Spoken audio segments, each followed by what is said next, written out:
The American economy is on fragile ground, and that's a big concern to the American worker. This week, the Labor Department reported that consumer inflation rose 7%. That's a 40-year high, and it was reflected in the costs of groceries, gasoline, meat, rents, and so much more.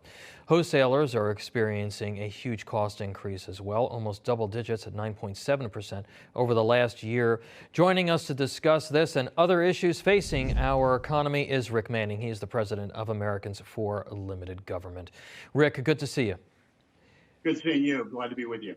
So Newsmax's James Rosen, our chief White House correspondent, questioned White House Press Secretary Jen Psaki this week during Thursday's briefing about whether the president, so-called, owns this inflation crisis. Take a listen.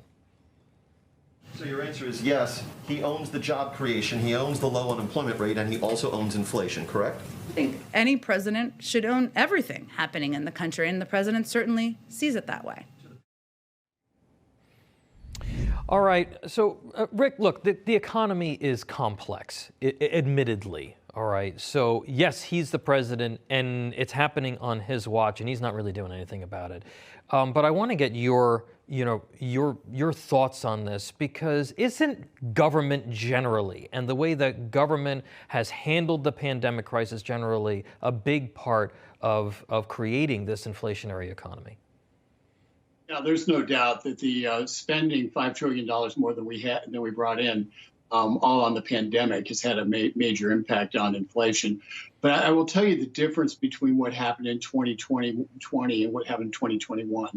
In 2020, we were basically filling in the gap of a GDP that was cut by tremendously. It dropped by 20%. We had unemployment, 25 million people unemployed. And the economy was shut down for 2 months, as people remember. So the spending actually was designed to try to keep the small businesses alive and to keep the demand going so you could reboost the economy and get us back into territory where we were growing and successful and be able to recover. That recovery occurred. The problem is that we didn't stop spending. We kept pretending like we were in the depths of despair, and we kept spending at a level that was really uncalled for. So at a time when we had a growing economy, we had high demand already, we had limited supplies because of supply chain problems, we spent into that, creating more demand, and that creates inflation. So, now we've got this inflation. The Fed is now saying that they're going to raise rates maybe several times this year. Talk to us about what that means, because there are risks associated with that kind of a move for consumers and for businesses. Talk to us about that. Yeah, when the Fed raises rates, the objective is to lower the demand, take some of the money out of the economy and lower demand in the economy.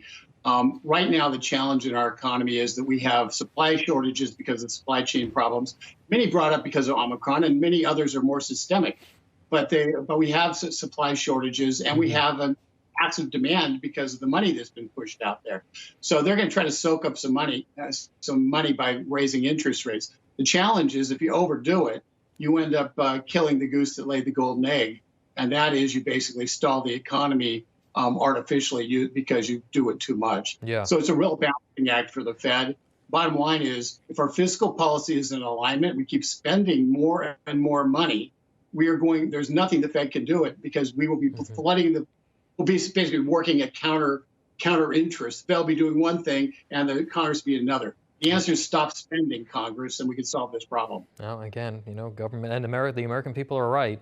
They select government as being the biggest problem facing this country, and they are not wrong. Rick Manning, Americans for Limited Government, thank you so much for being here. Thanks for having me.